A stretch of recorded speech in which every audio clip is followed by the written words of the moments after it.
Dear student, RSS education group में आज आप अध्ययन करेंगे CBSE board class 10th Hindi Kritika भाग 2 के अंतर्गत कमलेश्वर द्वारा रचित एकांकी जॉर्ज पंचम की नाक। जॉर्ज पंचम की नाक कमलेश्वर की एक बड़ी ही प्रसिद्ध रचना है, जिसमें इन्होंने भारतीय समाज पर अंग्रेजों की चाटुकारिता करने के कारण कटाक्ष किया है। जॉर्ज पंचम की नाक में बताया गया है कि नाक इज्जत मान सम्मान का प्रतीक होती है। इतना ही नहीं, नाक से जुड़े हमारे हिंदी साहित्य में बहुत सारे मुहावरे भी प्रचलित हैं, जैसे नाक कटना, नाक कटा लेना, अर्थात मान सम्मान इज्जत से संबंधित बहुत सारे ऐसे मुहावरे नाक से संबंधित दिए जाते हैं। इसी मुहावरे का अर्थात्मक स्वरूप शायद लेखक ने यहाँ व्यंग के रूप में जॉर्ज पंचम की नाक कहानी के माध्यम से प्रस्तुत किया है। सारा व्यंग नाक शब्द पर केंद्रित करते हुए लेखक ने अंग्रेजी हुकूमत की चाटुकारिता करने वाले भारतीयों का यहाँ व्यंग्यात्मक वर्णन किया है। अंग्रेजी हुकूमत से आज़ादी मिलने के बाद भी सत्ता से जुड़े विभिन्न प्रकार के लोगों की औपनिवेशिक मानसिकता पर लेखक ने यहाँ गहरी चोट व्यक्त किया है। और अब बात करते हैं कहानी के सारांश की। तो देखिए, कहानी का सारांश बड़ा ही रोचक है। कहानी में आपका जो सारांश दिखाई पड़ेगा वह बड़ा रोचक सारांश आपको दिखाई पड़ेगा। बात उन दिनों की है जब इंग्लैंड की महारानी एलिजाबेथ द्वितीय अपने परिवार, अपने पति के साथ भारत आगमन पर आ रही थी। उस समय इंग्लैंड के अखबारों को तो छोड़िए, भारतीय अखबार इंग्लैंड की महारानी से संबंधित खबरों से पटे हुए थे। बहुत सारे समाचार पत्रों में केवल इंग्लैंड की महारानी से संबंधित खबरें ही छपती थी। यहाँ तक कि उनके नौकरों से लेकर, उनके वस्त्र से लेकर, उनके कुत्ते भी क्या किस तरीके से रहते हैं, इन सब का भी वर्णन भारतीय अखबारों में बहुत बढ़ा चढ़ाकर किया जा रहा था। राजधानी दिल्ली में तहलका मचा हुआ था और दिल्ली का तो जैसे काया पलट हो गया। देखते ही देखते दिल्ली की सड़कें जवान हो गई। वे बूढ़ी सड़कों के आसपास के मकान रंगों से कलर कर दिए गए और रानी की आगमन पर उनके स्वागत की बहुत जोर शोर से तैयारियां होने लगी। किंतु उसी समय दिल्ली के इंडिया गेट के पास बनी हुई जॉर्ज पंचम की एक भव्य मूर्ति की लाट से उसकी नाक ही गायब कर दी गई। इतने हथियारबंद लोगों की पहरेदारी में भी जॉर्ज पंचम की नाक कट जाना भारतीयों के लिए एक बहुत बड़ी शर्म की बात हो गई।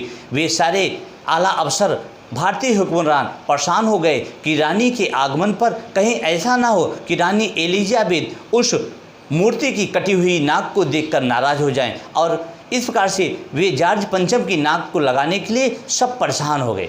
अधिकारियों की मीटिंग हुई, मूर्तिकारों को बुलाया गया, सरकारी फाइलें खोजी गई, सरकारी दस्तावेजों को खंगाला गया, किंतु जॉर्ज पंचम की नाक का मिलान किसी भी तरीके से नहीं हो पा रहा था। अंतोगत्वा यह निर्णय लिया गया कि 40 करोड़ भारतीयों में से किसी की भी एक नाक जिसकी जॉर्ज पंचम की लाट से फिट होती हो, भले ही वह जिंदा नाक क्यों न हो, लाकर लगा दी जाए।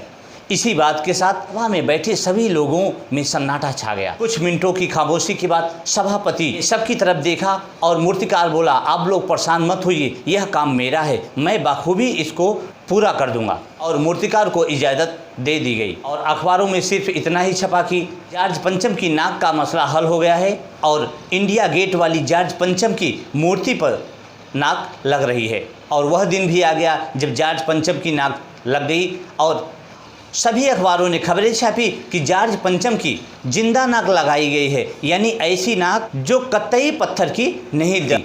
लेकिन उस दिन अखबारों में यह एक बात गौर करने वाली थी, ना कहीं सोसाइटी, ना कहीं मीटिंग, ना कहीं उद्घाटन, किसी प्रकार का भी कार्यक्रम नहीं हुआ था। सब अखबार खाली थे। पता नहीं ऐसा क्यों हुआ। नाक तो केवल एक चाहिए थी, वह भी केवल बुध के लिए, लेकिन कोई भी अपने घर से जैसे नहीं निकल रहा था और किसी भी समाचार पत्र में कोई भी नई खबर नहीं दिख रही थी। तो इस प्रकार से आपकी कहानी का सारांश पूर्ण होता है। और अब बात करते हैं कहानी के मुख्य बिंदुओं की। तो देखिए, कहानी के मुख्य बिंदु आपको स्क्रीन बोर्ड पर दिखाई पड़ेंगे और मैं उन बिंदुओं की चर्चा कराता रहूँगा।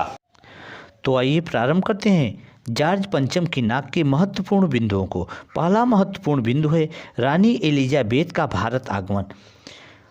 बात उन दिनों की है जब इंग्लैंड की रानी एलिजाबेथ द्वितीय अपने पति के साथ भारत आने वाली थी और भारत में उनके आगमन की बहुत ज़ोर शोर की तैयारियां चल रही थी।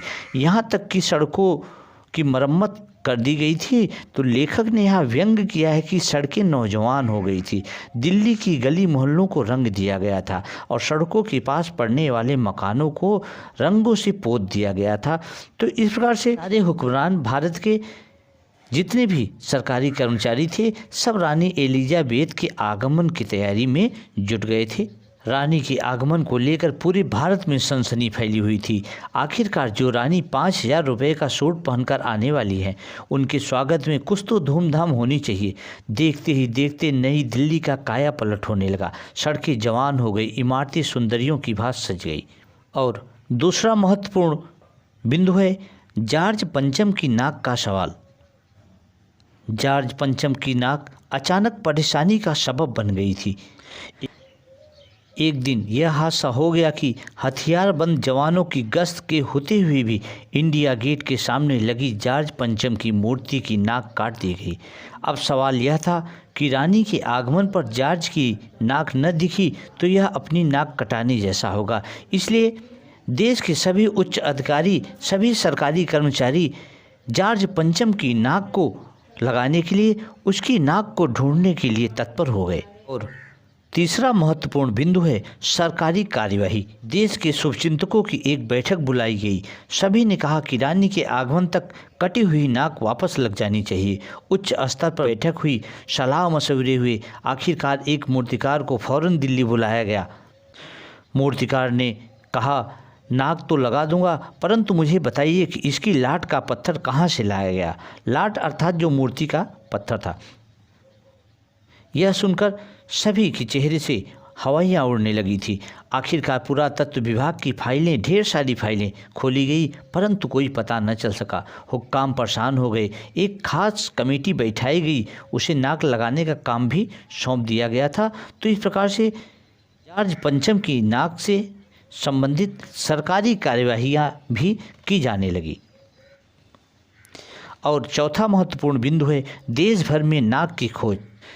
देश भर में नाक की खोज की जाने लगी। यहाँ तक कि मूर्तिकारों ने उन पर्वतों के पत्थरों की भी खोज की। बहुत किस्म के पर्वतों के पत्थरों का पता लगाया, किंतु जो जॉर्ज पंचम की मूर्ति बनी थी उस प्रकार का पत्थर कहीं नहीं मिल सका। तय इसमें आकर सभापति ने कहा, हम पर लानत है। जब हम विदेशियों की सारी बातें अपना चुके हैं तो फिर यहाँ विदेशी पत्थर क्यों नहीं मिल पा रहा है। मूर्तिकार चुप खड़ा रहा। मूर्तिकारों ने बहुत सारे स्वतंत्रता सेनानियों की, जिसमें दादा भाई नेरोजी, गोपाल कृष्ण गोखले, शिवाजी, महात्मा गांधी, सरदार पटेल इत्यादि महापुरुषों के मूर्तियों से जॉर्ज पंचम की नाक का मिलान किया, किंतु किसी की नाक उसकी मूर्ति में फिट नहीं बैठ रही थी। और अगला महत्वपूर्ण बिंदु है जिंदा नाक लगाने का प्रस्ताव। मूर्तिकार पूरे देश भर का दौरा कर चुके थे, किंतु जॉर्ज पंचम की नाक से किसी की नाक मिलान नहीं कर रही थी। तब यह प्रस्ताव किया गया कि एक नई योजना बनी कि 40 करोड़ जनता में से कोई एक जिंदा नाक काट कर लगा दी जाए। यह सुझाव सुनकर सन्नाटा छा गया। सब अचकचा गए। मूर्तिकार ने कहा, नाक चुनना मेरा काम है, आपकी सिर्फ इजाज़त चाहिए। कार को इजाज़त दे दी गई। तो ये थे पाठ से संबंधित महत्वपूर्ण बिंदु। और अब बात करते हैं जॉर्ज पंचम की नाक की महत्वपूर्ण व्यंग्यात्मक युक्तियाँ। पहला नंबर है, शंख इंग्लैंड में बज रहा था, गूंज हिंदुस्तान में आ रही थी।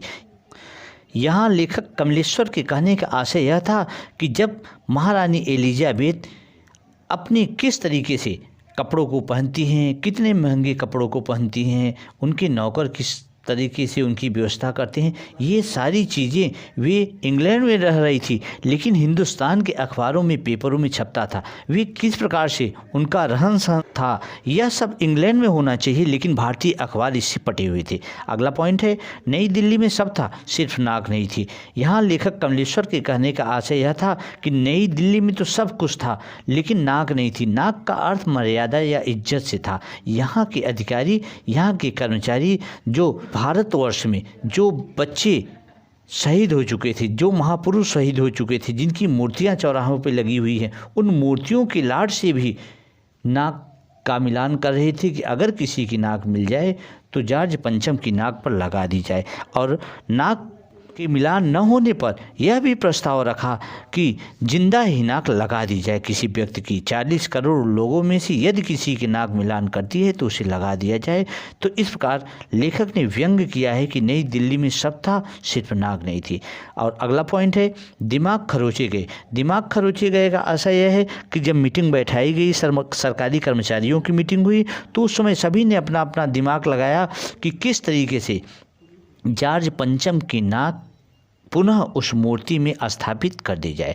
अगला पॉइंट है फाइलों की पीठ चीरे गए। फाइलों की पीठ चीरे गए अर्थात जो सरकारी तंत्र में फाइलें रखी गई थी, मूर्तिकार ने और सरकारी तंत्र के अधिकारियों ने उन फाइलों की जन्म पत्री पूरी तैयार कर ली कि कहाँ कहाँ किस प्रकार की मूर्तियाँ कहाँ लगाई गई हैं उसके विषय में।